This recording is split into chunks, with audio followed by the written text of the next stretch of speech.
The Walter Cronkite School of Journalism and Mass Communication at Arizona State University is honored to be a supporter of Indian Country Today.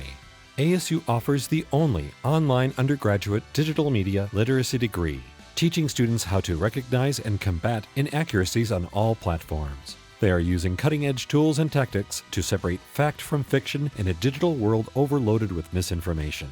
Learn more at cronkite.asu.edu.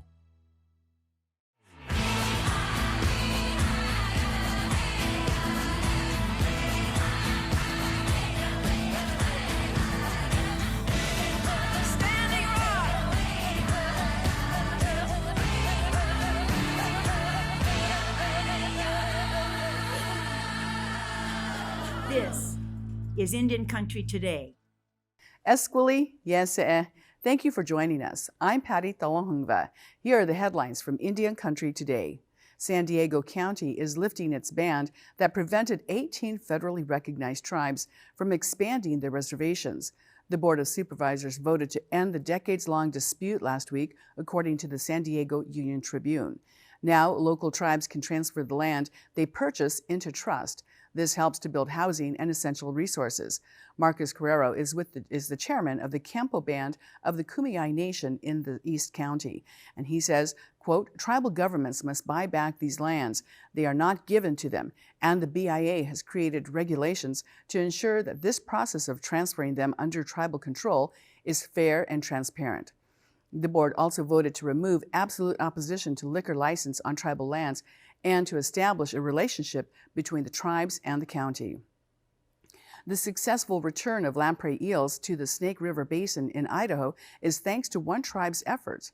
The Nez Perce tribe have worked hard to save the ancient eel from dying off, and at the end of April, its fisheries program released 100 lamprey. The eel-like fish have a hard time getting through the ladder dams salmon used to spawn, so the tribe collected them farther upstream and then put them back into their home waters after raising them. At the release, tribal citizens took a moment to honor the late Nez Perce elder, Elmer Crow Jr. Crow was a big part of the tribe's success. He began the yearly translocation process in 2007.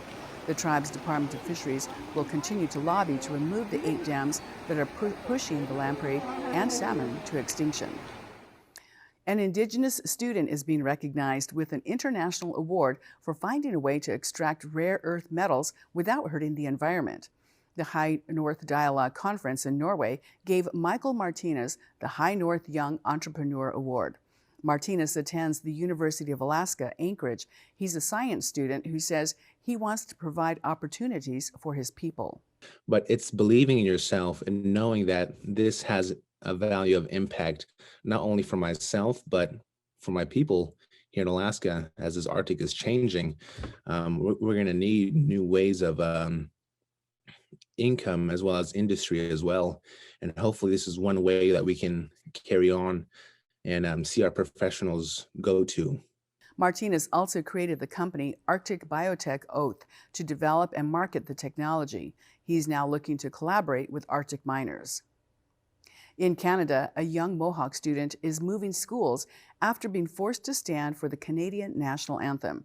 Amy Clark and her family do not identify as Canadian citizens, so when her 8-year-old daughter, Keely, was forced to stand for the national anthem, she was furious. Our people were here long before the settlers arrived and it became Canada. And I just feel like our history's been wrought with, genocide and murder and all kinds of things. And so to us, we can't stand for something like for what that stands for.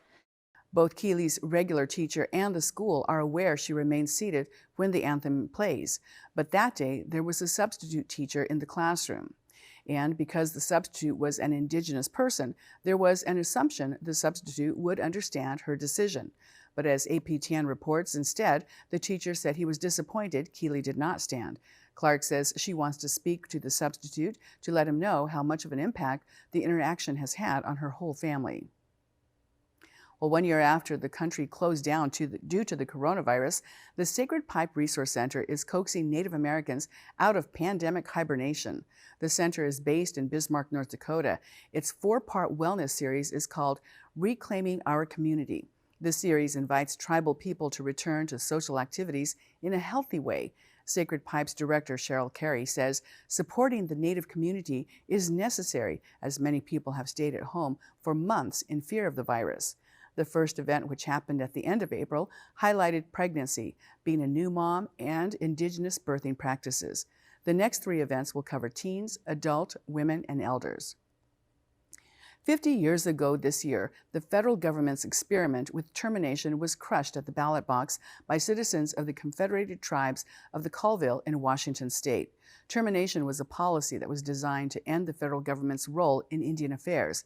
It would have done away with treaties, eliminated federal funding, and, quote, freed the Indians from the Bureau of Indian Affairs. And as a bonus, the wealth generated by millions of acres of land and the reward from rich natural resources would be up for grabs.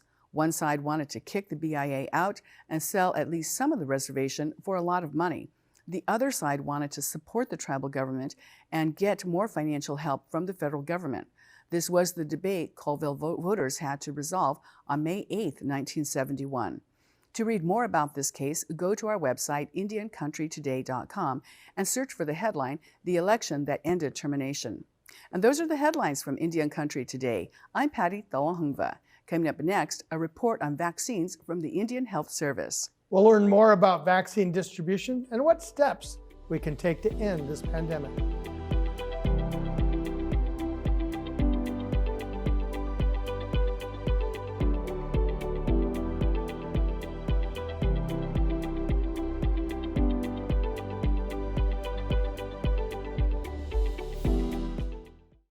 Indian Country has been a leader in vaccination plans. The Indian Health Service is central to that progress. Elizabeth Fowler, a member of the Comanche Nation, is acting director of the Indian Health Service, an agency within the U.S. Department of Health and Human Services. Welcome, Elizabeth. Thank you. So give us an overview of the pandemic and the vaccination plan that's taking place across the country. Well, as you know, or you may know, the COVID pandemic has hit Indian Country pretty hard. It's been devastating for Indian Country, as a matter of fact, because American Indians and Alaska Natives are disproportionately impacted by COVID. They're more likely to get it, they're more likely to be hospitalized by it, and they're more likely to die from it. IHS response has been aggressive and proactive, and I think it's highlighted the challenges that we face in Indian Country in terms of the remoteness of our locations, the under-investment in funding for our Indian healthcare programs or Indian healthcare system. And it's also, though, highlighted our strengths with our vaccine effort. I think that the successes that we've seen have been really a showcase of the work that we do every day, the primary health care that we provide, and the fact that tribes and our local facilities had flexibility in making decisions, because they know their communities best, really helped to achieve the effectiveness of that vaccine effort. And early on, and we saw so many extraordinary calls where communities were saying, protect our elders first, protect our language speakers, things that normally are not part of a vaccine discussion. That's right. That's why that flexibility was so important, because the tribal leaders knew what the priorities were for their communities. And so I think that really was part of the success of our vaccine effort. You mentioned the strengths of the Indian health system, and one of those strengths may be the very last word you used, and that is system. So much of American healthcare is ad hoc, whereas Indian health really is a system. And you really saw that when people started getting calls, have you got your vaccine yet? And there was a connection that already was there in place.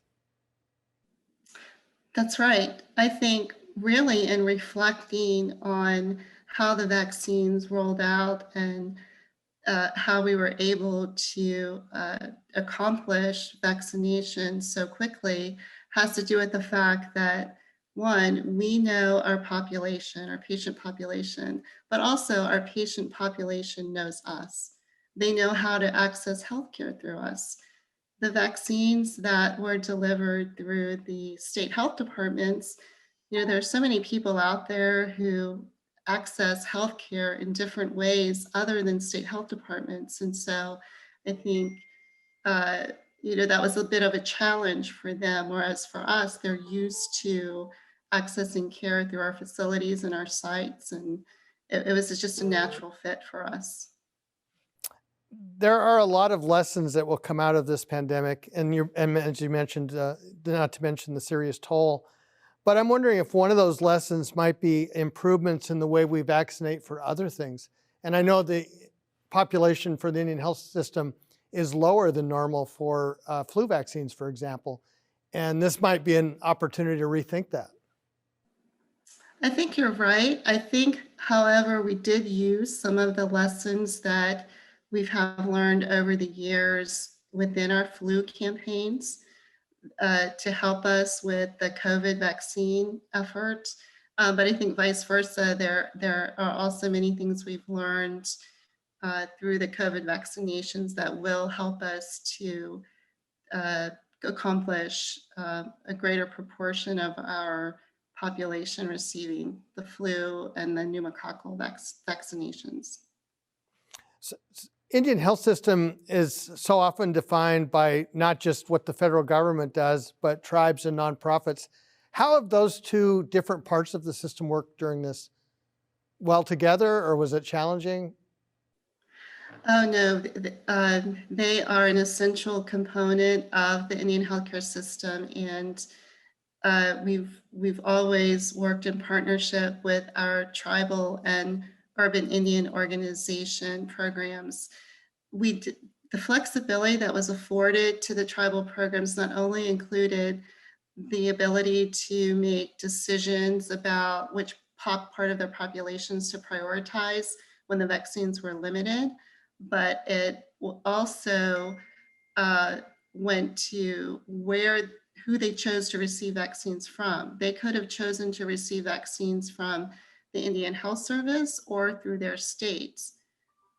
I think we saw the majority of the programs choose to receive vaccines through the Indian Health Service, but that was just also another area where we continued to work well with them. Even if they chose to receive vaccines through the state, we were still in the position to provide support in other ways to them as they rolled out their vaccine campaigns. What have we learned about the collection of data during this pandemic? Well, we've learned that there are a lot of inconsistencies out there. We've learned that it would be very helpful for states to collect data to a more granular level to help us understand the healthcare that was being accessed through the states versus through the Indian Health Service, in order to help us just know the coverage of vaccine for our population. It works both ways. States were interested in knowing how successful the programs were that were receiving vaccine through the federal jurisdiction and how that contributed to the state's performance, as well as tribes wanting to understand how many of their members were accessing the vaccine through other channels so that they knew how much of their tribal membership were covered by the vaccine, so they could be assured of what their status was in terms of vaccination levels. There's a lot of parts of the system that remain in rural areas, and in rural communities there might not be dual health systems, that IHS might be the only provider available. Has that been a lesson in the pandemic, that things spread quick and it's got to serve everybody? Oh, definitely. Being part of a community, it was so important for us to protect our patients, our beneficiaries, not only within the patient population, but acknowledging that they were part of a community. They interact with grocery store cashiers and the post office workers and other dog groomers and anyone and everyone out there who may not be American Indian or Alaska Native and part of our patient population, but all the same, protection of our patient population just goes hand in hand with the community. And so we use a term called community immunity. We want to achieve community immunity because that will afford our patient population the best protection. If you read what was written about the 1919 influenza epidemic and pandemic, after that, there was a surge of particularly young women entering nursing schools across Indian country and interest in health-related fields. Are we seeing that again? I have not seen any data on that, but I would really be interested in knowing if that's true. I have a feeling that we may see that just because our culture is so attuned towards, like I said, that community and wanting to protect everyone around us, and just feeling that level of responsibility that you're part of that community. So it wouldn't surprise me, but right now I don't have any information on that. Well, in fact, it was striking that Urban Indian Health Institute study that showed the main reason people get vaccines is not for themselves, but for other people. And that's really a departure from society in how people choose to act. No, I agree. I think that is something that is really proven to be the case in our population in American Indians and Alaska Native communities. As we go forward, what lessons from this will strengthen the Indian health system? Well, practicality leads me to say that the Indian Health Service, we really need to ensure that we are using the lessons learned to help people understand how the appropriations are used effectively and how there has been a chronic underinvestment in our Indian health programs. So I think that's the first, because it's so significant. We were not prepared well or positioned well for the pandemic in terms of our infrastructure. And so I think that is one of the lessons learned that is particularly important. But I think just understanding how the flexibility that was afforded and how important it is to have the tribal leaders making their own decisions about their communities was also very important. And one part of that might be we've learned so much about how other federal funding systems work, and Medicaid in particular, the dollars follow the patient. Is it maybe time to think about that for the Indian health system as well? That's a great question, and something I think that we will need to take into consideration. Well, we'll leave it there. Thank you, Elizabeth Fowler. Thank you.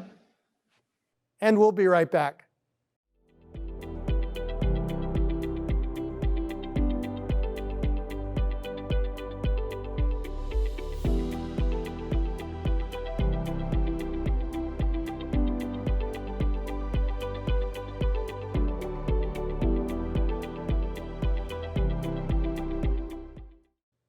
There's a lot of challenges when it comes to diversity in society. We look at things from Congress to the courts to education.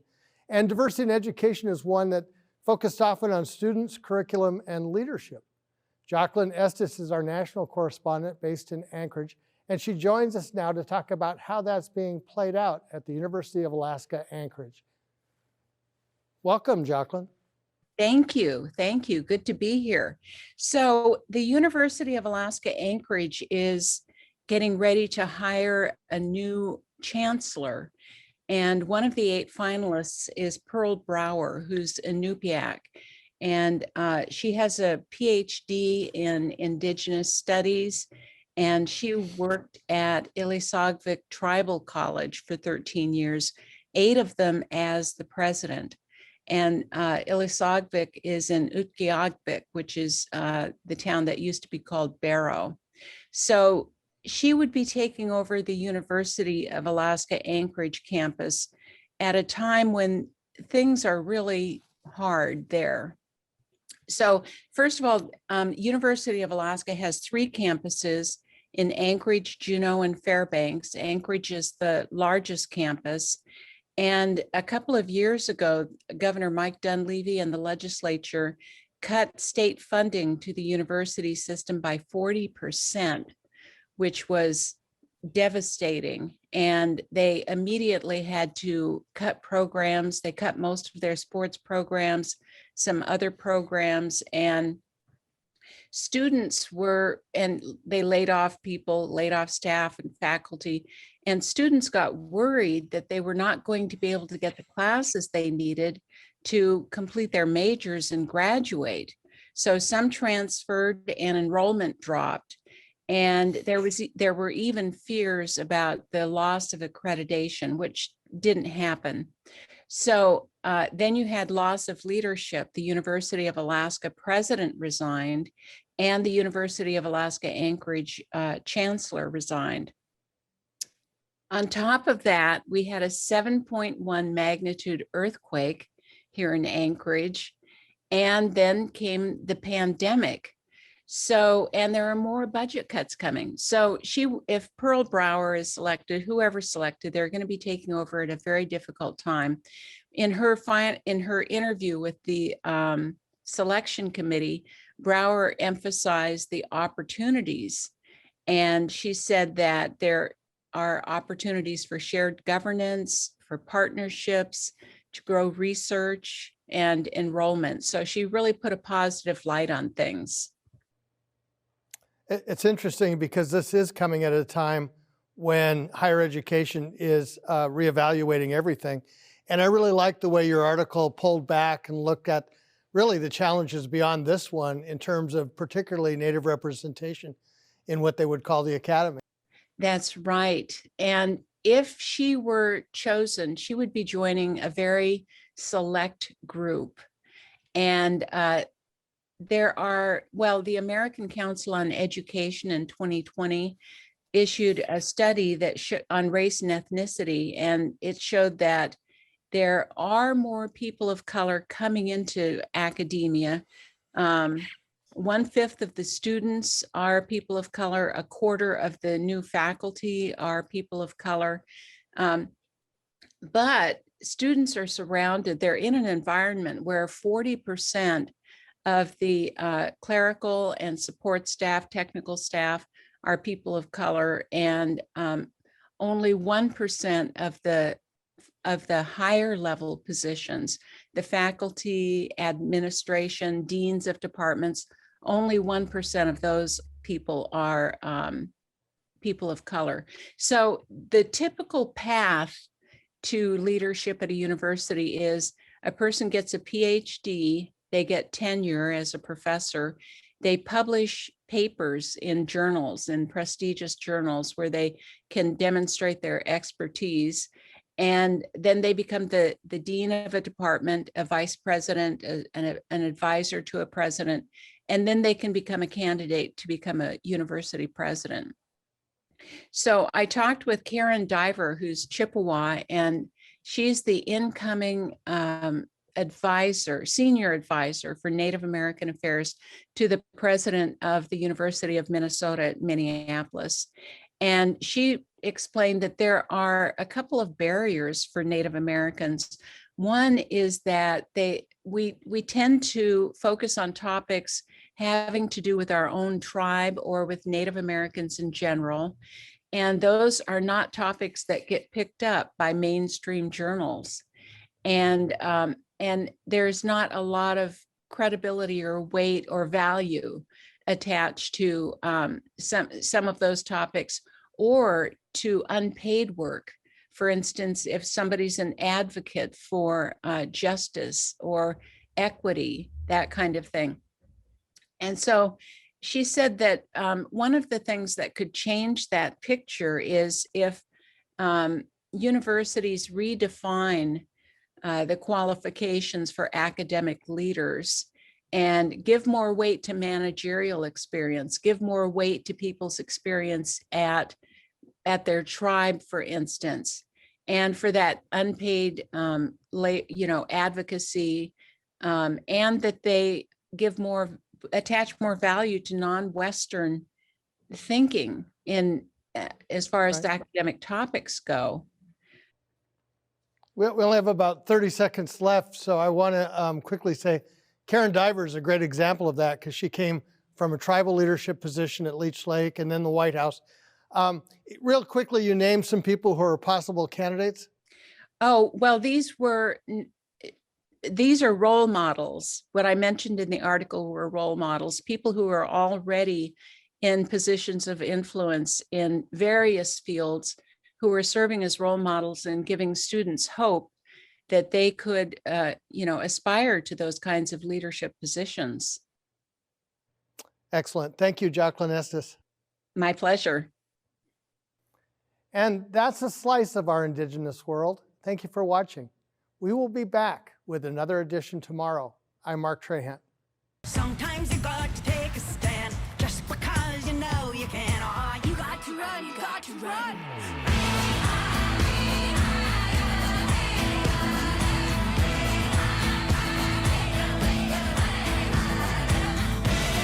Standing rock.